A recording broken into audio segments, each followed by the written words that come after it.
2001 Bullitt Mustang. I know that's a mouthful, but I've actually never, no! Third gear, if you can't tell, has some problems. But that's okay, we're gonna get by that.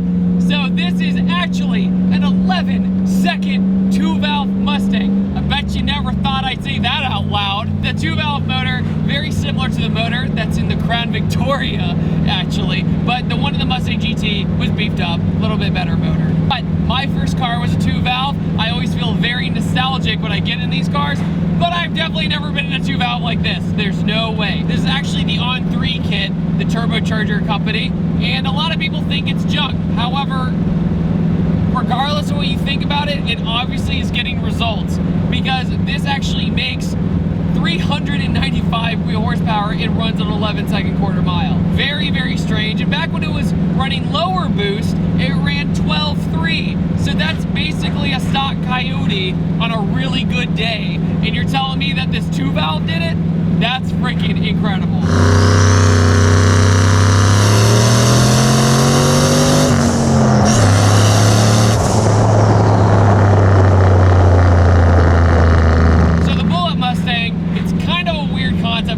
If you don't know, the Bullitt Mustang, based on the Steve McQueen movie Bullitt.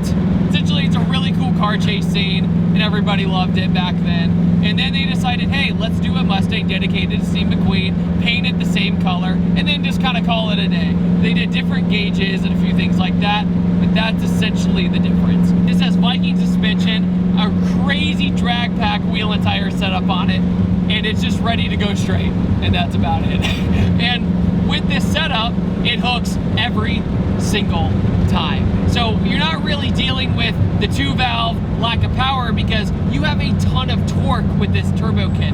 You're making almost 100 more foot-pounds of torque than horsepower with this turbo kit, which is ridiculous. And honestly, the shifter in this 5-speed transmission kind of, well, once again, third gear has a little bit of issue, but as the owner, Andrew says, you just gotta send it when you go into third gear. This car actually belongs to Andrew from Mustang Lifestyle. Very, very nice guy. He's totally hooked me up with some reviews before, so I'd like to thank him to let me drive his car.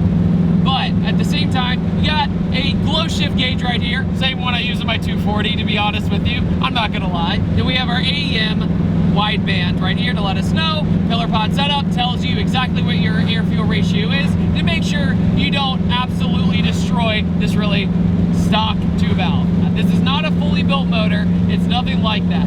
The last boosted 2-valve I ever drove was a Vortex supercharged one, and that made right at the same power almost. But the power delivery of this is completely different.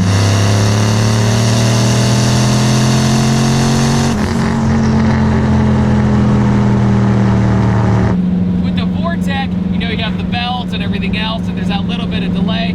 This is completely different because you have turbo lag. And with turbo lag, this thing just sends it as soon as it gets into boost, and then you somehow run an 11-second quarter mile, which is fascinating to me. Not to mention, Andrew did a great job with driver mod with a broken synchro. That's incredible. It still did 11 seconds with a broken synchro. So I'm just gonna send, come on, third. Getting a little swirly. This car was never meant to be this fast. So as soon as I started rolling into power, I eased into the power, learned how it kicked in, and the whole car started going like this. So you can definitely tell how, if you're not used to this, you gotta be real careful. Now what's interesting is a lot of people who don't know Mustangs, it's okay if you don't, but essentially when the new Edge model came out, they made the Mustang GT, which was this one. They made the V6. Don't ever buy that one because it's not that great. But the GT was okay. 2-valve, not a very fast car unless you heavily modified it. And along with that, they made the Terminator Cobra. Terminator Cobra, as we all know, super fun car and super great. Now the main difference between, oh yeah, I also forgot they made the Mach 1 too. So they made a lot of different versions of this car. And then they made the Bullitt. So they made the Bullitt first, and the time, oh yeah, and the Cobra R. There is so many in the new Edge life cycle, I totally forgot. However, this is more close to a normal Mustang GT than the Terminator Cobra, it being a 2-valve 4.6 liter V8, and then the Terminator Cobra was a 4.6 liter 4-valve with a supercharged V8 on it, which is funny because Andrew's got one of those too. If you want to check it out, check out his YouTube channel. It's pretty cool. But he bought this car when it was an absolute wreck. It needed a ton of work. He took on the responsibility, and this is the car he bought to beat on. He has a Terminator as well. Yeah, and every now and then he beats on it, but you know, Terminators are kind of special, and the Bullitt just really didn't get the specialness that the Terminator did. People see the Bullitt and they're like, oh yeah, it's one of those. They painted the GT green and changed a few things, and that's how a lot of people get the impression. But a turbo 2-valve, man, what a weird experience. And go.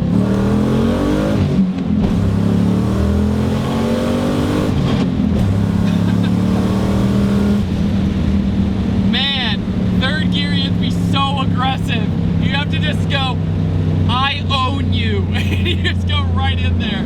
Because if you don't, the car's gonna be like, you know what, you're not aggressive enough. You're not gonna get third gear. Sorry, bro. You just act like it doesn't have a problem. You just go right into third gear and it's all okay.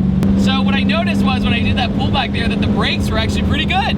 I nailed the brakes in a 2-valve and I'm like, oh my God, it has brakes. But the reason is because they get Cobra brakes, and that makes all the difference in the world. However, it has GT brakes in the back because the Bullitt, compared to the Terminator, like I said before, was still live rear axle, which if you don't know what that means, it's ancient technology, and Ford stuck with it until 2015. And to the point where the Terminator, for example, people didn't like the IRS to the point they would swap the live axle into it.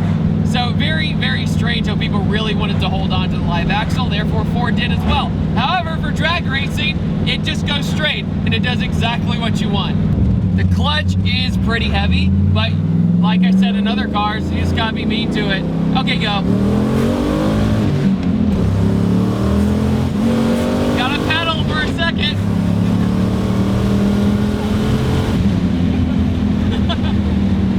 It's funny because you hear the turbo just barely. The rest of the car feels like a 2-valve, just way faster.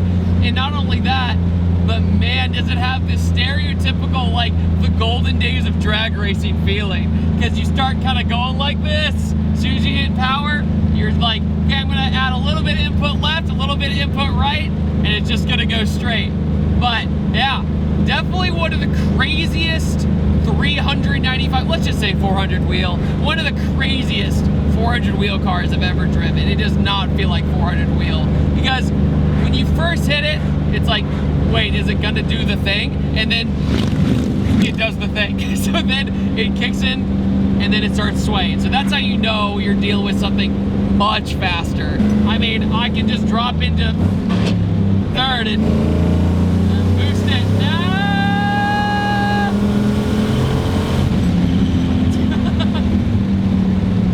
Easy peasy.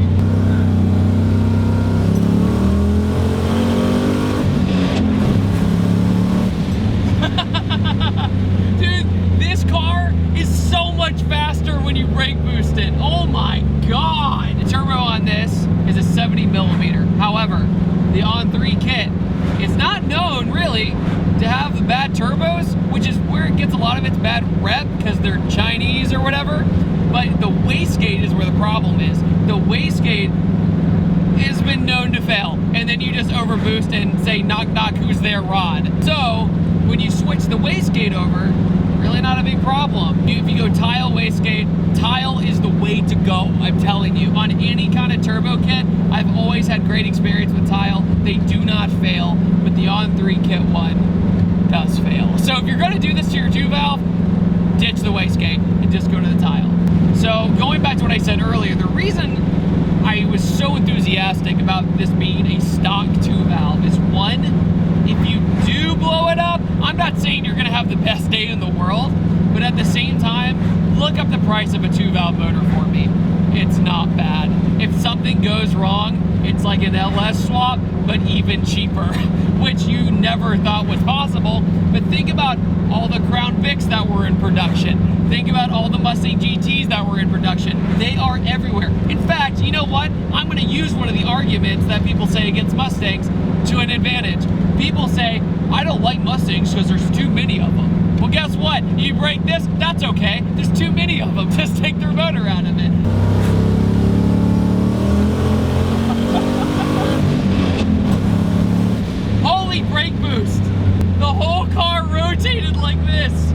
you guys, once again, I hope you enjoyed the 2001 turbocharged Bullitt. I want to give a huge thanks to Mustang Lifestyle for letting me drive this car at the very last second. I'm also going to have the link in the description to make sure to follow him. And at the same time,